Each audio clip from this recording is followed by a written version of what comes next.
Welcome to the Great Detectives of Old Time Radio. From Boise, Idaho, this is your host, Adam Graham. If you have a comment, email it to me, box13@greatdetectives.net. Follow us on Twitter at Radio Detectives and become one of our friends on Facebook. Facebook.com/Radio Detectives. Today's program is brought to you in part by the financial support of our listeners. And I want to thank Cynthia, who sent along a donation with the Zelle app to box13@greatdetectives.net. You can also send a donation via PayPal at support.greatdetectives.net or mail in a donation to Adam Graham, P.O. Box 15913, Boise, Idaho 83715. And you can become one of our ongoing Patreon supporters at patreon.greatdetectives.net. Also, over at greatdetectives.net this weekend, check out my review of The Death and the Life. It is a Big Finish audio drama that's available for only 99 cents about Sherlock Holmes, and you can find out if it's worth a listen. So I encourage you to check that out, and you can get all of my reviews automatically delivered to your Kindle, and you can try that service out free for 2 weeks. Just search for the Great Detectives of Old Time Radio in the Kindle store. All right, well, now it's time for today's episode of Dragnet. The original air date, May the 3rd, 1953, and this one is The Big Carney.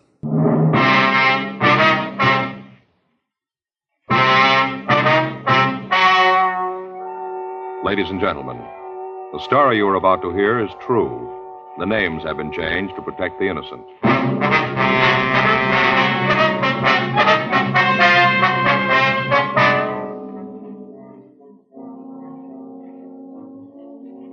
You're a detective sergeant.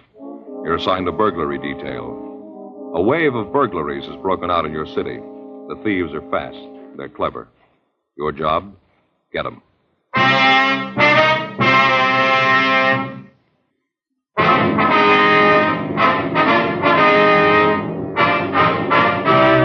Dragnet, the documented drama of an actual crime. For the next 30 minutes, in cooperation with the Los Angeles Police Department, you will travel step by step on the side of the law through an actual case transcribed from official police files.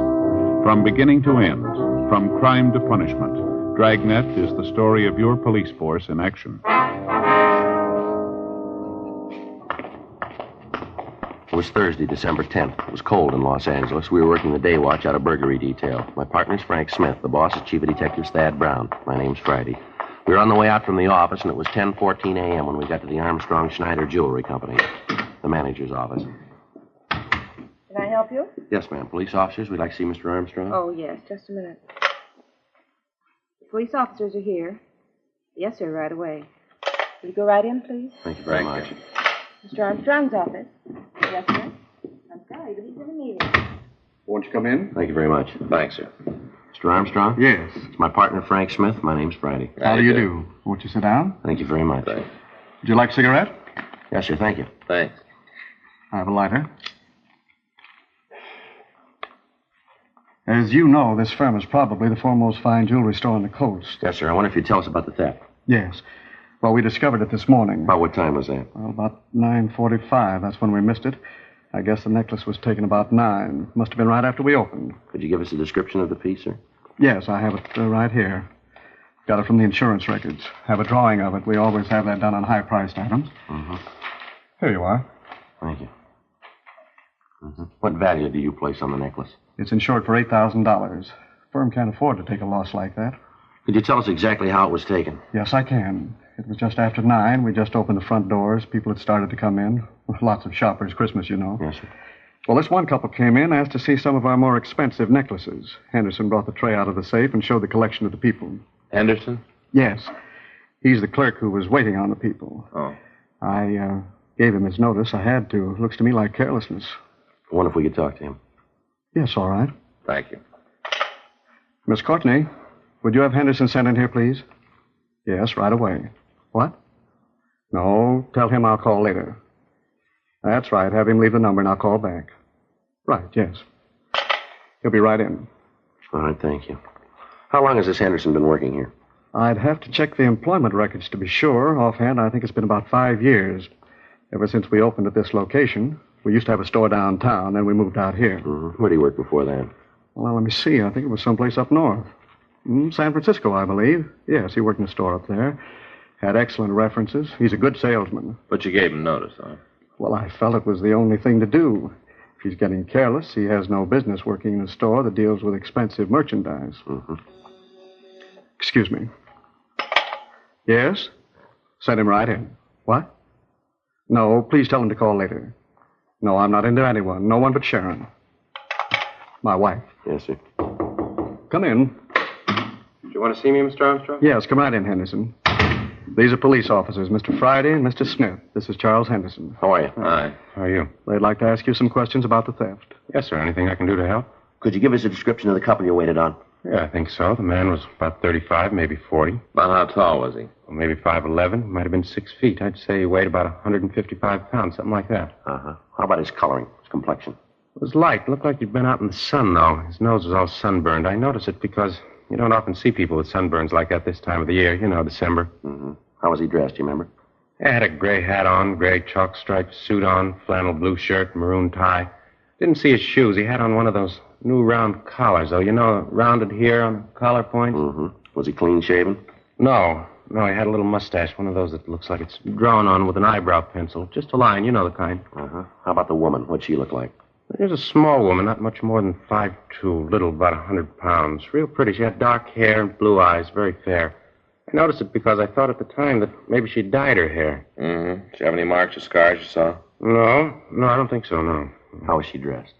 She was a little too overdressed, had a dress and a coat, had a jeweled clip here on her dress. She looked kind of flashy, cheap, you know. I see. Anything about the way they talked and the accent, anything like that? No, nothing I can remember. Would you remember if either one of them wore glasses, maybe? No. The man, though, he had a kind of funny way of talking. What do you mean? Well, he sounded sort of like one of those pitch men on TV. You know, the kind that sell kitchen gadgets, things like that. Could you tell us what happened, what they said when they came in, how they took the jewels? Yes, they came in right after we opened and asked to see something in necklaces. Said they wanted to pay around $5,000. So I brought out the tray, but didn't find anything that they liked. And then I brought out the other tray. They looked at one of the necklaces. Beautiful thing, $8,500. You know, Mr. Armstrong, the emerald-cut diamond with the small sapphires? Yes, I know the one. Beautiful thing. Excuse me, can I use that ashtray a minute? Yeah. Thank you. Wonder if you'd go on, please. Oh, sure. Well, I brought out the other tray and showed them the necklaces in it. They both looked for a long time. Then the woman said that she didn't think there was anything there she wanted. What was the matter? Didn't they care for our designs? No, it wasn't that, sir. They just didn't see anything they liked. So they moved back to the other tray. And then the woman said she'd found what she wanted. It was a small piece, 3 diamonds and 4 small rubies. Did they buy that? No, they said they wanted to think about it. They made a big thing about asking me if I thought that it would be sold before they could make up their minds. Well, I told them if they wanted to put a small deposit on it, we could hold it for them. Yeah. Ben said he'd rather not do that. He said they'd know by this afternoon. At that time, there were several people in the store, Christmas shoppers, you know. Some of them were looking at a display of bracelets we had on the counter. I went over to them to see if there was anything I could do. You know, tell them that I'd get someone to wait on them. I understand. It's a foolish thing to do, I know that. I'm afraid it was. Yeah, I know now. Well, when I got back, the couple was leaving. They told me they'd be in this afternoon and let me know. Walked out of the store, and I stopped to help a gentleman that came in. When I turned back to the trays, I noticed that the necklace in the more expensive tray was gone. Would you be able to give us positive identification of these people if you ever saw them again? Yes, I'm sure I would. Wonder if you can come downtown with us and look at some pictures, see if you can identify the thieves for us. Of course, if Mr. Armstrong has no objection. Not at all. You'd like me to come along, too? I don't think that'll be necessary right now. If there's anything we need, we can get in touch with you here, can we? Yes, right here at my home. I can give you that number. All right, fine. Okay. Here it is. Thank you, sir. Well, thanks very much. You ready to go? Yes, sir, I'll get my hat. Just a minute, Henderson. Yes, sir? As soon as you get through down there, come on back. Your job's waiting for you. All right, sir. I'd like to come back. Anything I can do to help, just let me know. All right, Mr. Armstrong. Not at all. I'll get my hat and meet you at the door. Right. Have you notified the insurance company of the theft yet, Armstrong? I have a call into them now. I'm expecting an agent from the firm any minute. Sure hope you can recover it. Yes, sir. We'll do the best we can. An $8,000 necklace. How do you think they'll go about disposing of it? Break it up? Well, either that or leave it in one piece. That'll make it kind of hard to unload, won't it? $8,000? Not at their price.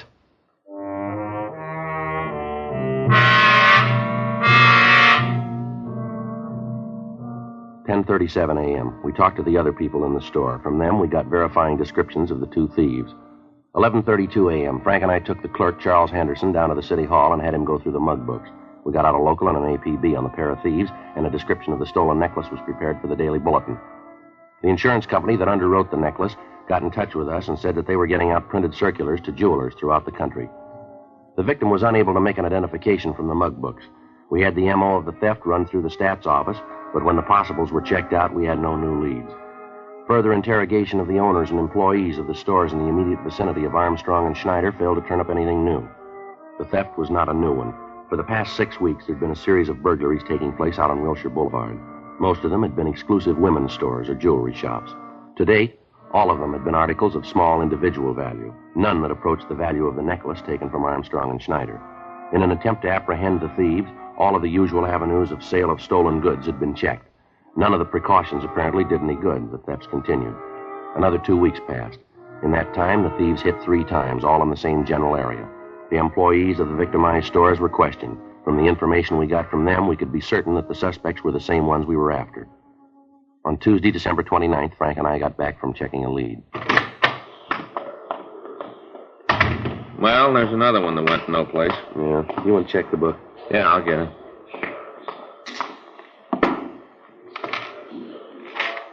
Anything there? Yeah, there's a call here from Alex Olson. Olson? Yeah. Got a Dunkirk number. You know Olson? No, that name doesn't mean anything to me. Say what it's about?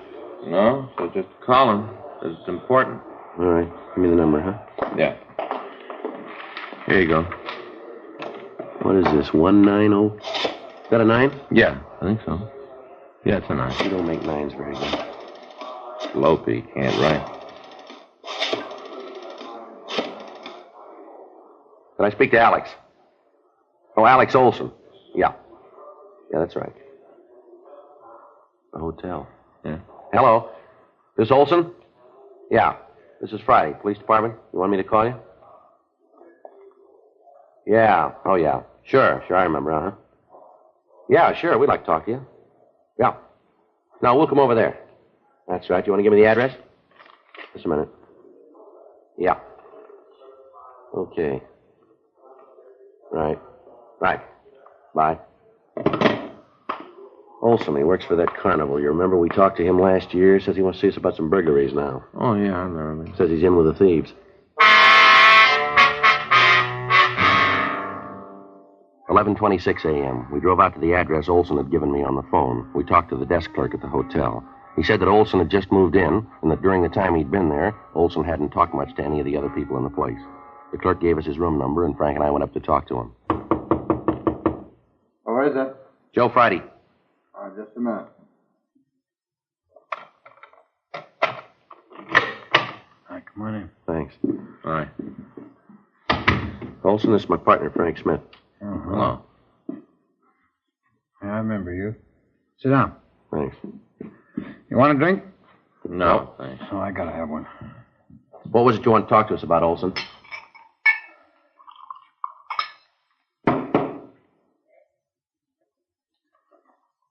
Olson?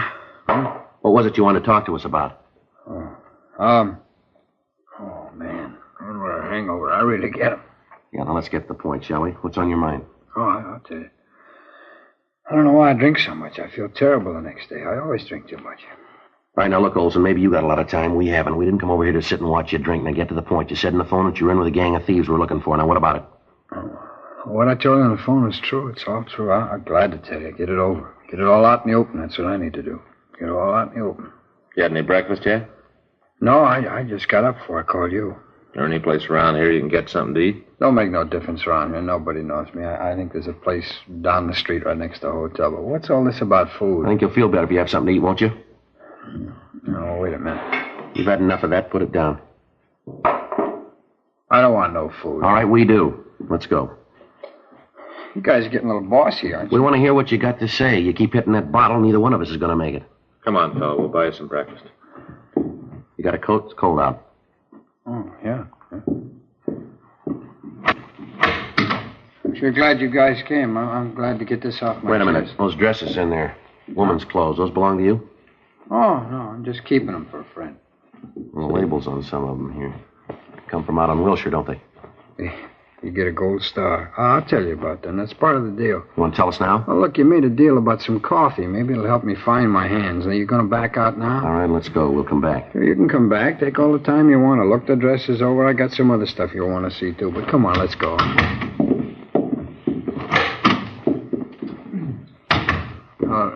Let's walk down now. Let's not take the elevator. It's too noisy. Murder. All right. And what's this other stuff you wanted to show us, Olson? The jewelry. I got some of it in the dressers. Cheap stuff. Nothing worth anything. It's cheap. Where'd you get the clothes and jewelry? Oh, Red asked me to keep him for him. Who? Well, he's the guy you want. He's the one that's engineering the thefts. He's the one. He's a real crumb. Big man. He's the one you want. I'd like to see you get him. How many other people working with him? 3 others. You know who they are? Sure. I know the whole story, start to finish. I know the whole thing. I'll tell you all about it. Let's go out the side way. All right. Now, where's this coffee shop? Wait a minute. You sure you wouldn't like a belt? No, and neither do you. Now, let's go. Okay, you're calling it. Restaurant's right down here, just a couple of doors. You know where this Red is? Yeah, I'll tell you. He's the one you want. How about the woman who works with him? Oh, that's May. Red's not the guy who goes into the stores, though. A fellow that works that part of the operation is his brother-in-law, a guy named Hank. What was her name? May. Was May. Is she the woman in the team? Yeah. Red wouldn't trust anybody else, not him. He's a big man, you know. You don't believe it, you just ask Red. He'll tell you. Big man, big bum. This the place? Yeah. You positive? No, I guess you wouldn't.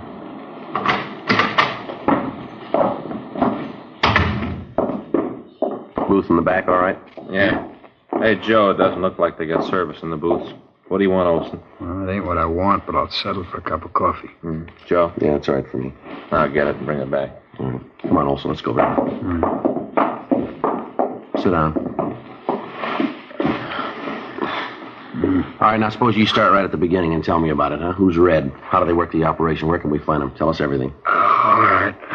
Well, first off, Red's real name is Keith Jameson. They call him Red because he's got red hair, it figures. Yeah. What's he do for a living? He works for Carney. Most of the year we're on the road. This is the off-season, so he's laying up in a trailer camp out in the valley. He doesn't do anything regular now. He just steals.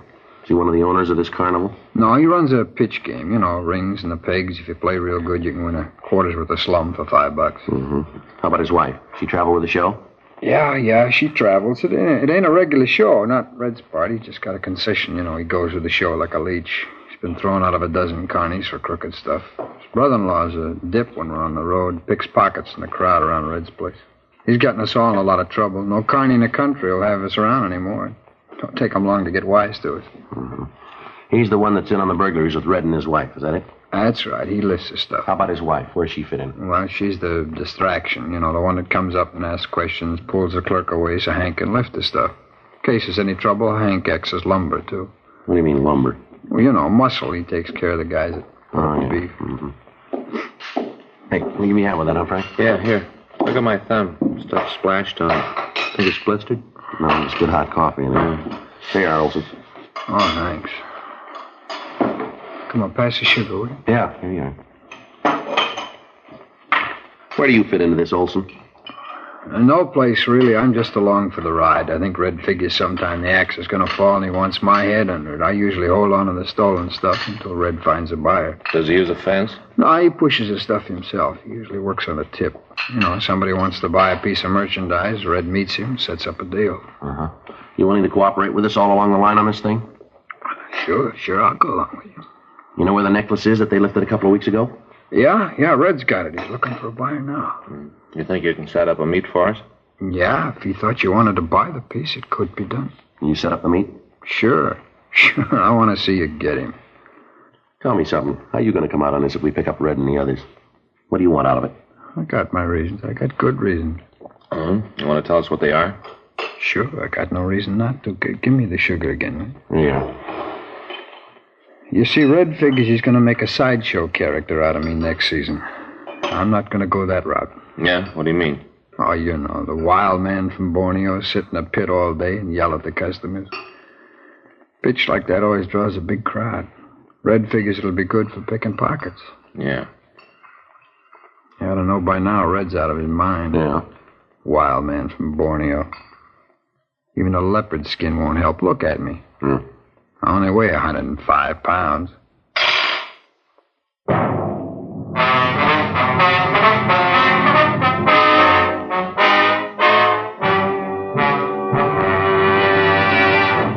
You are listening to Dragnet, the authentic story of your police force in action.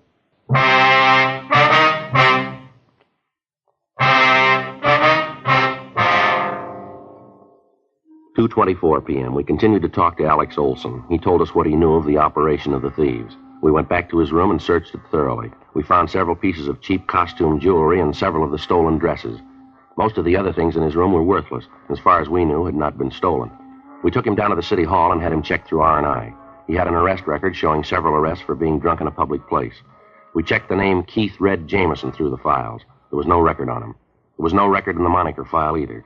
Jameson's brother-in-law and the two women were also checked out, but we found no previous criminal record for either of them. Communications were gotten off to Washington to check the possibility that the suspects might have records in other states. 4:40 p.m. We met in Captain Wisdom's office. Olson told us that he'd arrange a meeting for us with Red. While we listened on an extension phone, he called the suspect, told him that he had a buyer for the necklace. A meet was set up for the following morning at the entrance to Alvera Street. Red said that he'd have the necklace with him at the time. 5:37 p.m. Frank, Olson, and I drove out to the trailer camp in the valley. We checked the trailer that Red lived in, and also the one his brother-in-law had. We got a good look at the car Red would drive to the meet, and then we arranged for a stakeout on the trailer park. 8:23 p.m. The three of us drove back down to the city hall. You ain't going to try and take him at the meet, are you? We hadn't got around to that yet. Why? Well, you do, and it's going to point straight at me. You ain't going to put him away forever, you know. He's going to get out, and he's going to draw a straight line to me. I don't want that. I got to be protected. We'll take care of you. Don't worry about it. Oh, big deal. You'll take care of me. Well, how? That's what I want to know. How you going to do it? We'll get him before he gets to the meet. Here you go, in here. Look, tell me, how you going to work it? We'll come up with a way. You ain't going to get near him in plain clothes. I'll tell you that right now. He'll spot you a mile away. Comes to cops, he's got eyes in the back of his head. You can't get anywhere near him in those clothes. Don't worry, we won't. He'll be picked up for something else. We'll find the necklace on him if he's got it, and you'll never know that's what we're after. Well, how you going to work it? How? We'll be in uniform, in a traffic car coming in from the valley. That might work, huh, Frank? Yeah, think so. He's bound to make a mistake. When he does, we'll be there. Yeah, that'd do it. You'll never figure out anything to do with that, never. Yeah, it ought to work. Yeah, that'll work good. Yeah. You guys wouldn't like to No, we wouldn't. No booze. Okay. I just noticed the bar across the street. I thought maybe you guys would like to stop there. I'd feel a little better about this if I had a drink. Just a little one. Come on now, bud. Sorry, Alex. We got to take you over to the main jail. You got a what? For the time being, we got to hold you. Oh, well, now, wait. It ain't the jail that bothers me, not being in jail. It's just that I hear it's pretty rough to get a drink over at the Gray Bar Hotel, you know. That's the only thing that bothers me. There's no room service there. Yeah, well, it'll all work out for you. Oh, I don't know. So I got mixed up in this thing. Seems like I got no choice in anything. It don't seem fair. I got no choice. DA's office will know what you did. It'll be marked down that way. Well, I got no beef with you guys. You better take it easy with Red, though. Is that right? Yeah, he's got a gun.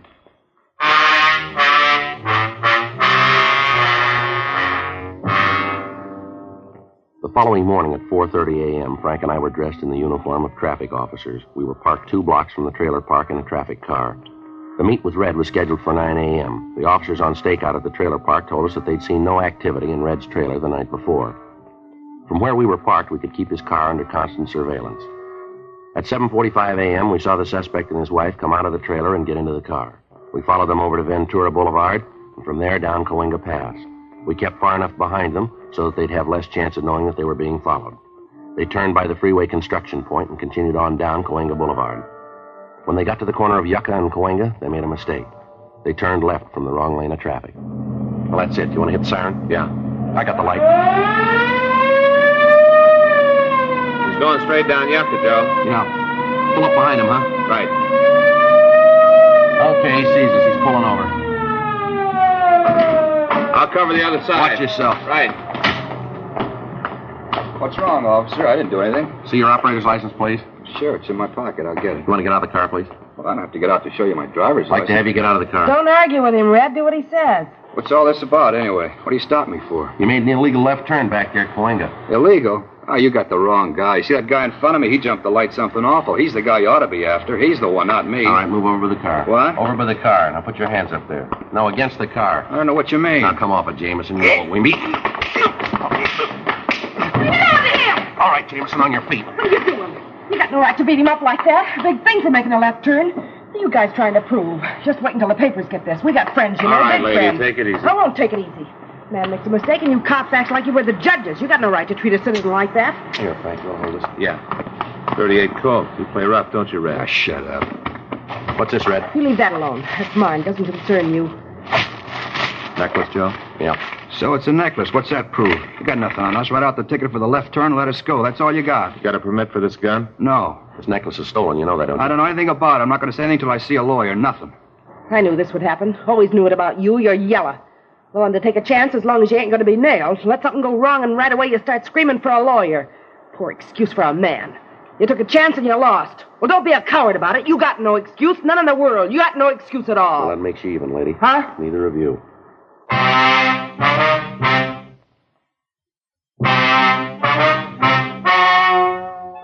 The story you have just heard is true. The names were changed to protect the innocent. On April 15th, trial was held in Department 87, Superior Court of the State of California, in and for the County of Los Angeles. In a moment, the results of that trial.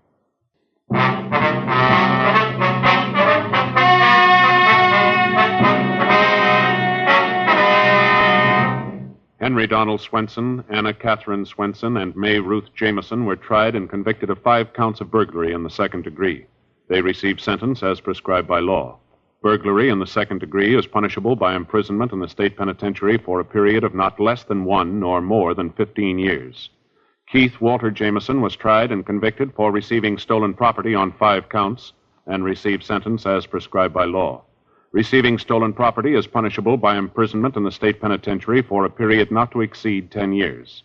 Because of his cooperation, Alex Robert Olson received a lighter sentence and was placed on probation.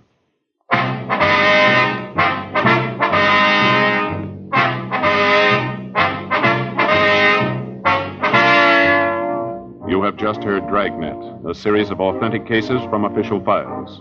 Technical advice comes from the Office of Chief of Police W.H. Parker, Los Angeles Police Department. Technical advisors Captain Jack Donahoe, Sergeant Marty Wynn, Sergeant Vance Brasher. Heard tonight were Ben Alexander, Stacey Harris, script by John Robinson, music by Walter Schumann. Hal Gibney speaking. For a million laughs, tune in Chesterfield's Martin and Lewis Show, Tuesday on this same NBC station.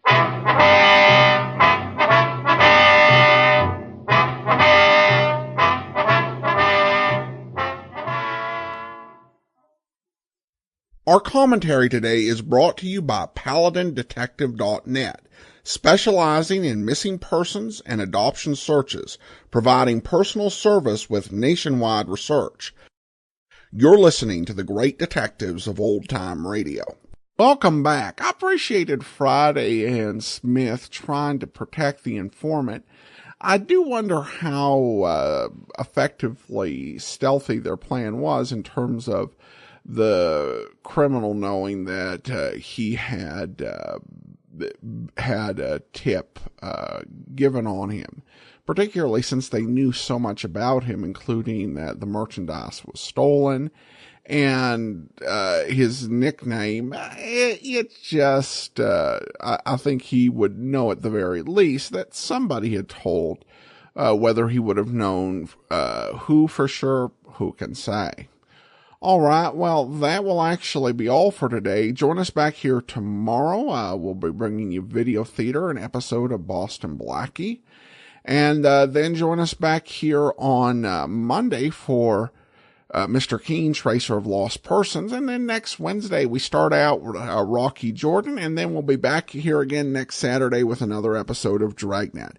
In the meantime, send your comments to box13@greatdetectives.net. Follow us on Twitter at Radio Detectives, and become one of our friends on Facebook, facebook.com/Radio Detectives. From Boise, Idaho, this is your host, Adam Graham, signing off.